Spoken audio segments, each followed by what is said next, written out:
Hey, it's Operating Student here, and today we're going to talk about the scanner object, which is a basic principle which we will use to get some input from the user.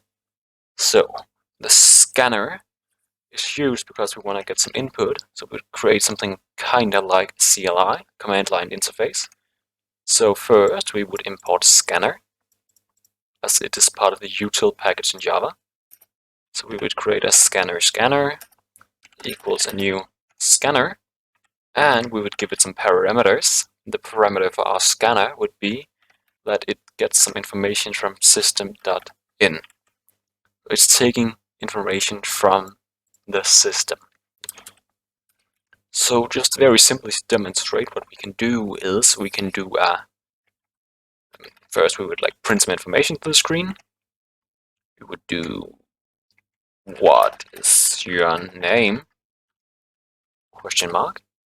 Then we would get some kind of variable, string name, which will be equal to our scanner dot next line, for example.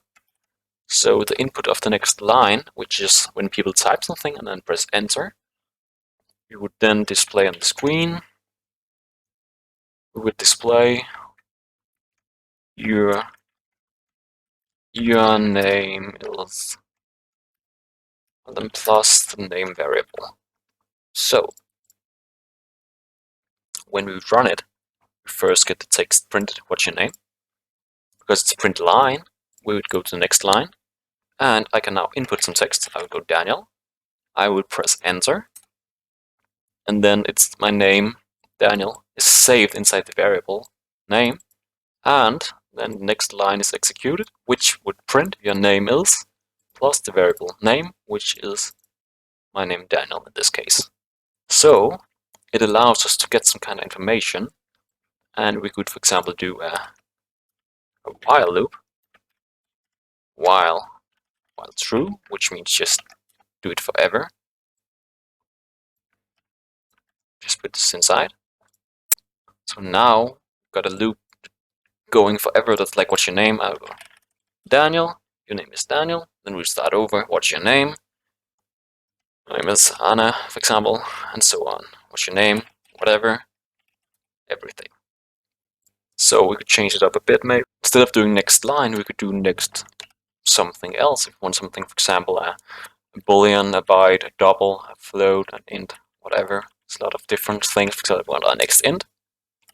So now it doesn't make quite that much sense, because now we're asking for a string, but the next int is not a string, it's an integer. So now we would maybe ask, what's your age? Then we'll go, your age is something. And then the point about this is now we're only able to input ints, which is like numbers without no decimals, just numbers. 3. But if we inputted a string, for example, we'd get an error and the program would stop running.